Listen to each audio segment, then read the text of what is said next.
kabashing, naghahanap ka ba ng sign para magbagyo? Eto na yon. I-share ko lamang yung 3 days and 2 nights namin at kung saan kami nag-stay. Kaya keep on watching! Lagay ko din sa taas at for more details, pwede mo silang i-message. Umalis nga pala kami ng 4 AM at sumakay kami sa Victory Liner ng Cubao. Medyo napasarap din yung tulog namin, kaya pagising, andito na pala kami, malapit na.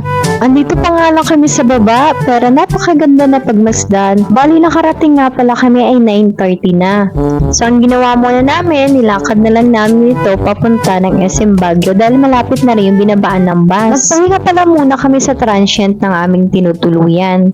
At nung magagabi na, ang una namin pinuntahan ay itong Baguio Country Club Christmas Village. Aga pa nga lang ay dami nang nakapila dito.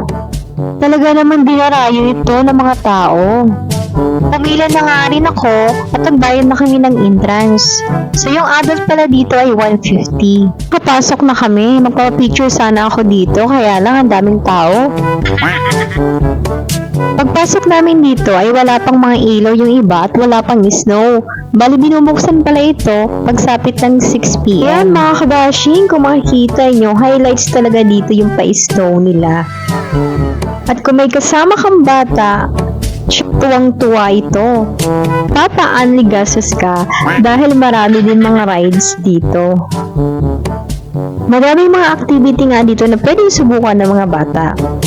At kung gusto din subukan ng mga matanda, pwede naman siguro.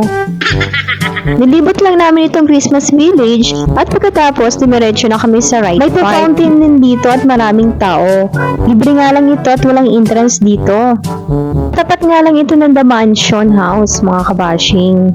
Medyo umaambon na nga ng time na to, kaya kumuha na lang kami dito ng maraming picture.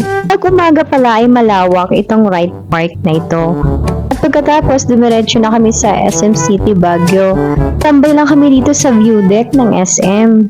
Napakalamig nga dito mga kabashing at tanaw mo buong kabahayan ng Baguio. At kung makikita nyo nga ay mapag ito. At pagkatapos nga namin magtambay dito ay pumunta kami ng night market. Wala pa rin pinagbago yung night market. Madami pa rin mga bumibili at madami pa rin mga iba't ibang tinda. Nakalungkot nga lang dahil umulan. Kahit nga maulan dito ay napakarami pa rin tao na pumupunta. Mga 9 PM pala nagbubukas itong night market mga kabashing. Katabi pala ng night market yung Burnham Park mga kabashing. So halos magkakatabi nga lang yung mga lugar na dinarayo dito. Kaya kung hindi ka talaga taga dito ay maliligaw ka. At medyo magastos din kung palagi kang magta-taxi.